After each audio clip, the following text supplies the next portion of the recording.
सबसे पहले जब कुशल मल्ला का बल्ला चला तब उन्होंने मारे 60 रन, विकेट लिए 2, लेकिन टीम जीत की दहलीज तक नहीं पहुंच पाई। उसके बाद और कहीं ना कहीं उनकी man of the match performance थी। उसके बाद उन्होंने वापस से कोशिश की, 30 प्लस रन के एक और बार किए, फिर 2 विकेट निकाले, फिर अपना 100% दिया, लेकिन फिर भी कहीं ना कहीं टीम लाइन क्रॉस नहीं कर पाई। लेकिन आज फाइनली उस दिन वो man of the match performance उनकी निकल कर आई थी और आज भी उनकी परफॉर्मेंस जो है वो टॉप नॉच रही है और आज फाइनली वो विनिंग लाइन क्रॉस करने में कामयाब रहे और जिस तरह का रिजल्ट वो अपनी टीम के लिए चाहते थे वो निकल कर जरूर आया। जी हाँ, ये ट्राई अगेन एंड अगेन वाली जो कहावत है ये कहीं ना कहीं कुशल मल्ला के ऊपर बिल्कुल फिट बैठती है अगर आप उन्हें इस नेपाल टी20 लीग में अभी तक फॉलो कर रहे हैं तो। खैर इस मैच की अगर हम बात करें, काफी हाई स्कोरिंग गेम रहा यार ये, और ये नेपाल टी20 लीग का सबसे हाईएस्ट सक्सेसफुल रन चेज भी बन गया है। अब इसी के साथ इस नेपाल टी20 लीग का फर्स्ट एडिशन की अगर हम बात करें, सबसे पहले यहाँ अगर बात करें फार वेस्ट ने बैटिंग की एंड फार वेस्ट स्कोर तो लगातार मैचों में लगा रहा है और आज भी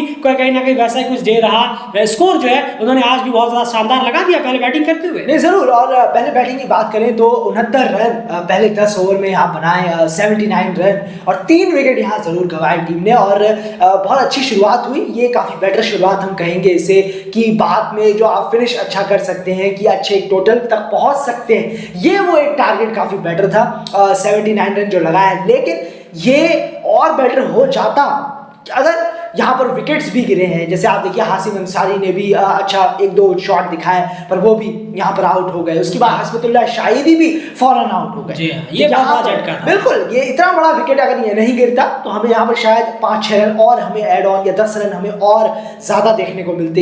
एक जो पहला नुकसान हुआ फार वेस्ट को, भले ही उन्होंने 79 रन कर लिए हो, शायद किसी को लगा हो कि 187 पहुंच गए, लेकिन नहीं, मेंटलिटी डिफरेंट होती। तो ये यहाँ पर पहली चीज जो हुई कि हस्बतुल्लाह शाहिदी का विकेट गिरा 79 for 3 10 ओवर के बाद। बिल्कुल, उसके बाद सेकंड हाफ में बात करें तो उन्होंने 108 रन लगा दिए बोर्ड पे, लेकिन विकेट वहां 6 गिर गए, लेकिन उन्होंने रन जो है वो काफी ज्यादा बढ़ा दिए हैं। यहाँ पर अब अगर हम बात करें बैटिंग कंट्रीब्यूशन की तो देव और हासिम अंसारी आए जिन्होंने हासिम ने वापस से तेज शुरुआत की, लेकिन फिर वही 10-15 रन की आगे उनकी गाड़ी बढ़ नहीं रही, वो इस इनिंग को बढ़ा नहीं पा रहे हैं। 1-2 झलक दिखाते हैं और उसके बाद वो ऑफ हो जाती है उनकी इनिंग। देव की बात करें एंड आज इनिंग बेहतर रही है, स्ट्राइक रेट बेहतर रहा है, खास करके 100 हो रहा है, बिल्कुल रहा है और 31 बॉलों में 33 रन, एक पार्टनरशिप भी वहाँ बिल्डअप की थोड़ी बहुत उन्होंने उमेर के साथ। जी हाँ, वहाँ एक पार्टनरशिप की अच्छी है। चलिए, आपने एक पार्टनरशिप बिल्डअप करने में साथ तो निभाया कम से कम, वरना ये है कि जो हम देखते हैं ज्यादातर कि विकेट्स इतना ज्यादा गिर जाते हैं कि स्कोर लास्ट तक जाते जाते उतना पहुंचता ही नहीं। चलिए, तो इसका क्रेडिट जरूर जाना चाहिए आपको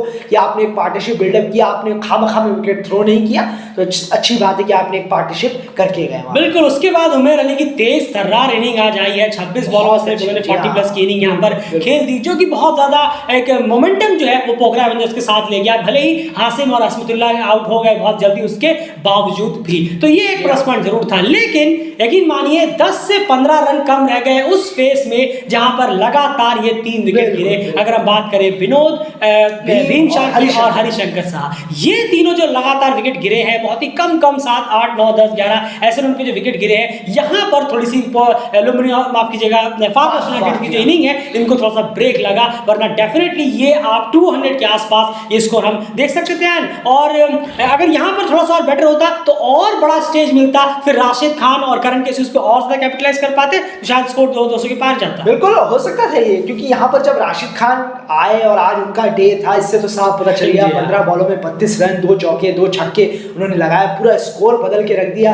कहाँ ये 160 165 तक जा रहा था और कहाँ ये आप देखिए कहाँ पर जाकर ये रुका है 187। तो आपने बिल्कुल सही कहा, 200 आराम से बनने थे यहाँ पर। अगर यहाँ विनोद भंडारी, हरिशंकर और भीम शार्की भी चल पड़े थे, अच्छा चल पड़े थे, चल ही रहे थे, लेकिन कोई नहीं, उनका 15 बॉलों में 17 रन, थोड़ा सा उन्होंने वक्त भी लिया, लेकिन वो एंड तक नहीं पहुंच पाए। आपने वक्त लिया, कोई बात नहीं, अगर आप इसको अच्छी तरह फिनिश भी कर पाते जैसे राशिद खान ने किया तो 205 रन तक यहाँ पर टीम पहुंच पाती, लेकिन यहाँ जरूर थोड़ा बहुत जो एक कमी रह गई फिनिश करने में, जो राशिद खान कर पाए, ऊपर से कोई एक बैट्समैन आते तो बेहतर होता। बिल्कुल, तो क्लियर है जिस तरह का बैटिंग डेक था और जबरदस्त रन बन रहे थे। डेफिनेटली भीम, विनोद और हरिशंकर साहब के जो ये लगातार 3 विकेट्स गिरे हैं बहुत सस्ते में, यहाँ पर कहीं ना कहीं 15 से 20 रन फार वेस्ट यूनाइटेड कम रह गया है। डॉट बॉल्स की बात करें, पहले हाफ में 27 डॉट बॉल्स, नेक्स्ट हाफ में सिर्फ और सिर्फ 17 डॉट बॉल्स खेली है। यहाँ पर 22 बाउंड्रीज लगाई है, वो तो खैर पूरे बाउंड्री से भरा हुआ मैच था ये, चाहे आप दूसरी इनिंग में कहें चाहे पहली इनिंग में कहें, काफी अच्छा गज। अब यहाँ बॉलिंग डिपार्टमेंट की तरफ चले, अगर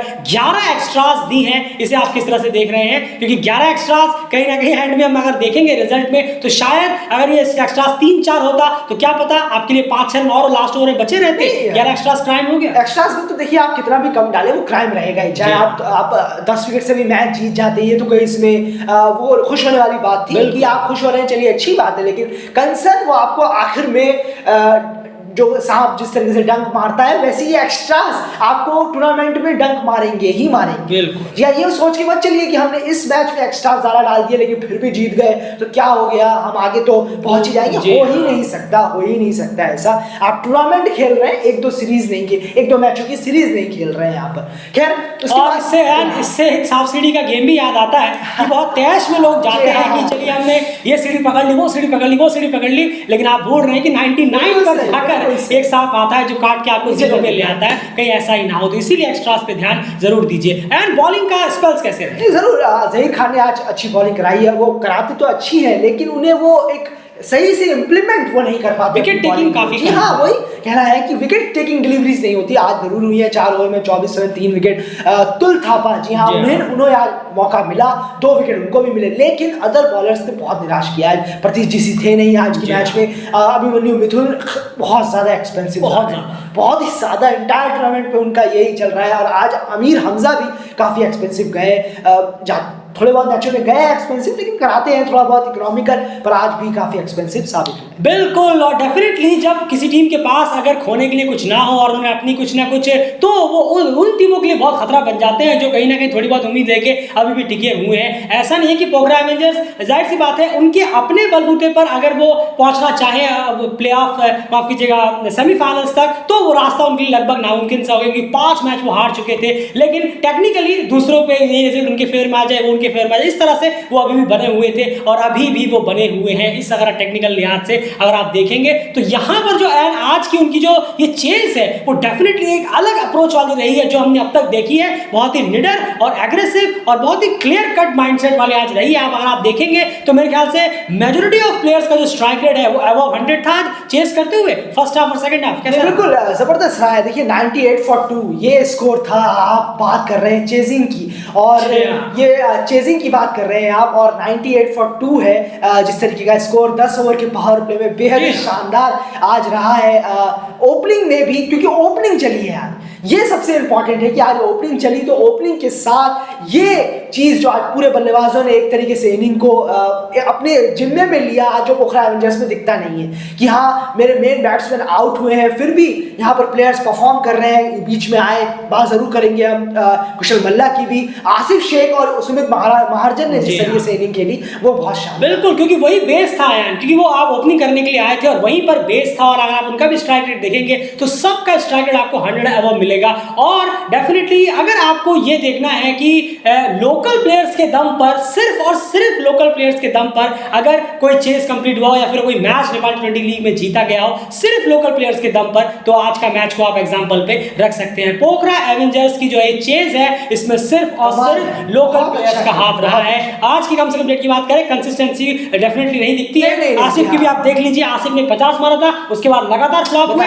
45 हो गया। ऐसे उनका एवरेज क्या रह गया? 15-20। दिक्कत यही है, ये हम ये ऐसे नहीं कह सकते कि आसिफ ने आज 45 मारा तो चलिए तारीफ कर देते हैं, बिल्कुल नहीं, क्योंकि आपको देखना होगा कि आप इस पे कंसिस्टेंसी कितनी ला पाते हैं जो अभी तक दिखी नहीं। हाँ, इस टीम में कंसिस्टेंसी की बात करें तो कुशल मल्ला कंसिस्टेंट है, जिन्होंने पिछली 4 आज का मिला था तो 4 में से 3 इनिंग में 30 प्लस, मिनिमम 30 प्लस की इनिंग खेली है, तो ये कंसिस्टेंट। लेकिन आज की मैच की बात करें तो टॉप क्लास रहा है, सब लोकल प्लेयर्स ने कंट्रीब्यूट कर इस मैच को जिताया। पोखरा की आप बात करें, सुमित महाजन की 22 पे 38, आसिफ की बात करें 45 रन, कुशल मल्ला की बात करें 22 बॉल में 40, और जो छक्के लगाए इन्होंने गजब के छक्के लगाए, क्राउड जबरदस्त एंटरटेन हुआ होगा, इसमें कोई दोहराई नहीं है। वैसे भी हाई स्कोरिंग गेम था, खूब एंटरटेन हुए हैं, 350 से ज्यादा रन बने यहाँ पर। उसके बाद सिद्धांत लोहानी ने भी टाइम वेस्ट नहीं किया, 9 बॉल में 23 रन उन्होंने लगाया, 10 पे आउट हो गए, लेकिन तब तक 9 बॉल में 23 लगा चुके थे और वो इनकी इनिंग एंड बहुत इंपॉर्टेंट रही थी। एंड सेकंड फेज में क्या हुआ, जब पहले फेज में 90 प्लस लगा दिए। नहीं जरूर, देखिए यहाँ पर भी बहुत अच्छा रहा कि कुशल मल्ला यहाँ पर आया, और एक चीज जरूर थी कि आसिफ शेख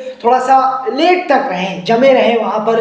विकेट जरूर गिरा सामने उनके, 2-3 विकेट यहाँ वहाँ जरूर। आमिर हमजा भी वहाँ फौरन आउट हुए, उपुल थरंगा वहाँ पर आउट हुए। जी हाँ, इस तरीके से वहाँ विकेट गिरते रहे, लेकिन उसके बावजूद इस फेस में कुशल मल्ला की, सिद्धांत लोहानी की और आसिफ शेख के कुछ रन की बदौलत 98 रन टीम ने जोड़ दिए।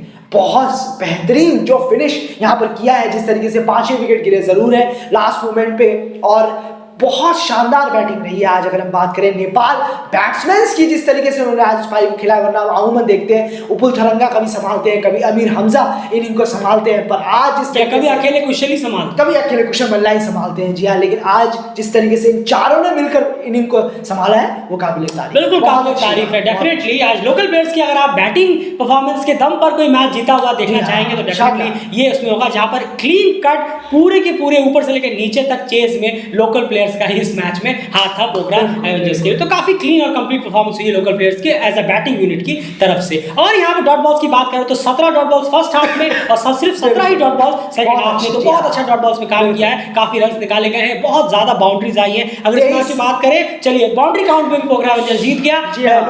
फार वेस्ट ने बाउंड्रीज लगाई थी 22, इन्होंने लगा दी 23। एंड बॉलिंग यूनिट में बहुत ही ज्यादा आज कुटाई हुई है कहना होगा, खास करके सबसे ज्यादा जो हैरान करता है वो करण केसी का। बिल्कुल, 4 ओवर में 42 पे 2। जी हाँ, बहुत हैरानी भरा है ये स्पेल। उमेर अली ने भी 36 रन देकर 2 विकेट, प्रकाश जैसी, जी हाँ, उन्होंने भी बड़ी खराब बॉलिंग उनसे भी हुई है आज। तो बॉलिंग कहीं ना कहीं बहुत ही वर्स्ट हो रही है फार वेस्ट यूनाइटेड की। अगर हम बात करें, बैटिंग तो अच्छी कर रहे हैं आप, लेकिन बॉलिंग में वो एक लाइन, एक डिसिप्लिन भी आपकी नजर नहीं आता। आप कोई प्लानिंग कर बॉल नहीं करा रहे, ये थोड़ा समझ से परे। कोई एक बॉलर अच्छा करा रहा है तो कोई एक ही बॉलर पर्टिकुलर कोई अच्छा करा के जाता है, और उसमें ज्यादातर हस्बतुल्लाह शाहिदी होते हैं जो इकोनॉमिकल काफी जाते हैं। आज वो भी इकोनॉमिकल नहीं गए, हरिशंकर ने भी काफी ज्यादा एक्सपेंसिव ओवर कराए हैं। तो बॉलिंग यूनिट जो है वो बिल्कुल भी सॉर्ट आउट नहीं है, बिल्कुल भी अच्छा नहीं कर रहा। अपने आप को थोड़ा सा उठाइए, परफॉर्मेंस का बार, अपने आप का जो परफॉर्मेंस है, बातचीत करिए, कहाँ दिक्कत हो रही है, कहाँ खराबी हो रही है,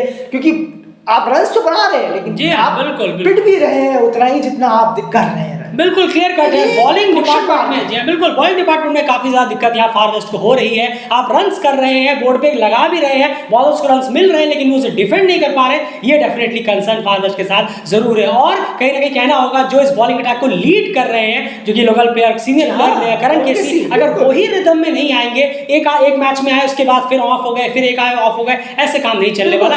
आपको through out the consistency lead करना होगा, तो आपके साथ साथ बाकी बॉलर्स भी लीड करते हुए शायद नजर आ सकते हैं, क्योंकि 5 में से 4 हार हो चुकी है, सिर्फ एक जीत फार वेस्ट को अभी तक मिली है। और अगर हम बात करें पोखरा एवेंजर्स की, तो फाइनली 6 मैच बाद आखिरकार पहली जीत उनके लिए। कांग्रेचुलेशंस पोखरा एवेंजर्स के जितने भी फैंस वगैरह हैं उन लोगों को कि फाइनली आपको जीत यहाँ पर नजर आई इस टूर्नामेंट में। अब देखना होगा आगे और किस तरह से टूर्नामेंट शेप अप लेता है। 5 गेंदें रहते इस स्टेज को कंप्लीट कर लिया गया। अगर आपको पसंद आया तो प्लीज वीडियो को लाइक करिए, अपनी राय कमेंट बॉक्स में जरूर से रखिएगा, चैनल को सब्सक्राइब कर लीजिए। नेपाल टी20 लीग की कंप्लीट कवरेज यहाँ पर जारी है। और आप सबसे एक और रिक्वेस्ट है, बता दें कम्युनिटी टैब चेक करना मत भूलिए। Asian player of the month के वोटिंग्स जो हैं वो लगातार चालू है, जाकर प्लीज अपना वोट जरूर दीजिए। और अगर आपको हेल्प चाहिए तो आप वहां पर कम्युनिटी के जरिए हेल्प ले सकते हैं कि आखिर आप किसको वोट करना है। बिल्कुल, और एक बात जरूर, पोखरा एवेंजर्स के जो बैट्समैन आज चले हैं, प्लीज इसको कंसिस्टेंट जरूर रखें। जी हाँ, कंसिस्टेंसी की है, ऐसा नहीं कि एक ही मैच में हो फिर 10 मैच में आप बैठ जाए। यही है कुशल के अलावा बाकी से हम कह रहे हैं। फिलहाल इस वीडियो में इतना ही गाइस, बाय।